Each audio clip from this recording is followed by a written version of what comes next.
মঞ্চে উপবিষ্ট বিএনপি স্থায়ী কমিটির সদস্য জনাব সালাউদ্দিন আহমেদ, মঞ্চে উপবিষ্ট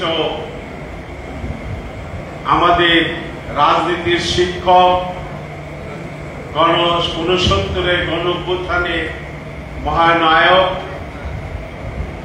মৌলানা ভাসানীর অন্যতম অনুসারী জনাব মুস্তফা জামাল হায়দার ও বিভিন্ন রাজনৈতিক দলের নেতৃবৃন্দ, জাতীয় নেতৃবৃন্দ, উপস্থিত নাগরিককে সকল স্তরের নেতা ও কর্মীবৃন্দ, আজকের এই প্রতিষ্ঠা বার্ষিকীতে ভাসানী জনশক্তি পার্টির পক্ষ থেকে, ভাসানী অনুসারী পরিষদের পক্ষ থেকে আপনাদেরকে জানাই সালাম, শুভেচ্ছা ও কৃতজ্ঞতা সব জানাই এবং মিডিয়ার ভাই বোনদেরকেও আজকে এখানে উপস্থিত হয়ে আপনারা এই যে নিউজ কভার করতেছেন এই জন্য আপনাদেরকে ধন্যবাদ জানাই।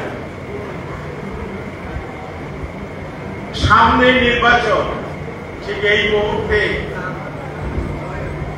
হয়তো ফেব্রুয়ারিতে নির্বাচন হবে যদি প্রধান উপদেষ্টা তার কথা রাখেন, না হলে এপ্রিল নির্বাচন তো হবে, কিন্তু সেই নির্বাচন যেন দাপট মুক্ত নির্বাচন হয়, গ্রহণযোগ্য নির্বাচন।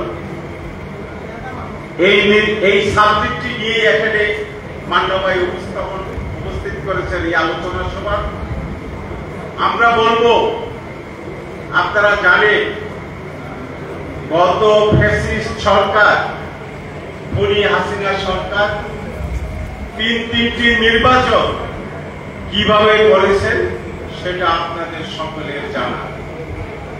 সেই নির্বাচনে এই দেশের মানুষ ভোট দিতে পারে নাই, আপনারা ভোট দিতে পারেন নাই, আমরা ভোট দিতে পারি নাই।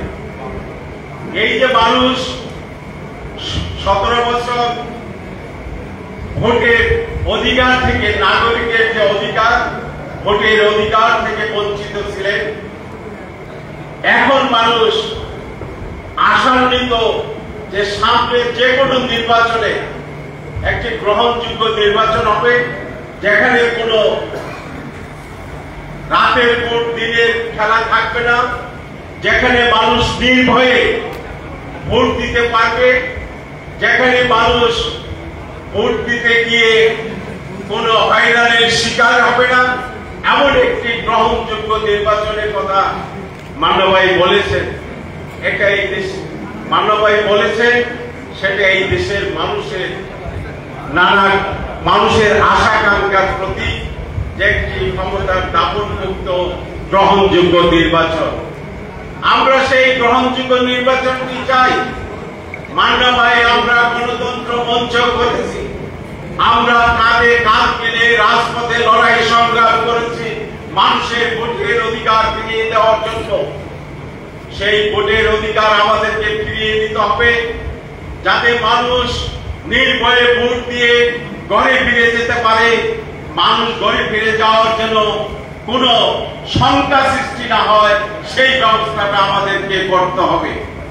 বন্ধুগণ, আমি এখানে শুধু দাপট মুক্ত ভোট, গ্রহণযোগ্য নির্বাচনের কথাই বলবো না, এই দাপট মুক্ত রাজনীতিও আমাদেরকে প্রতিষ্ঠিত করতে হবে।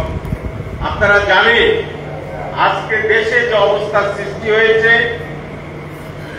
একটি অন্যায়কারী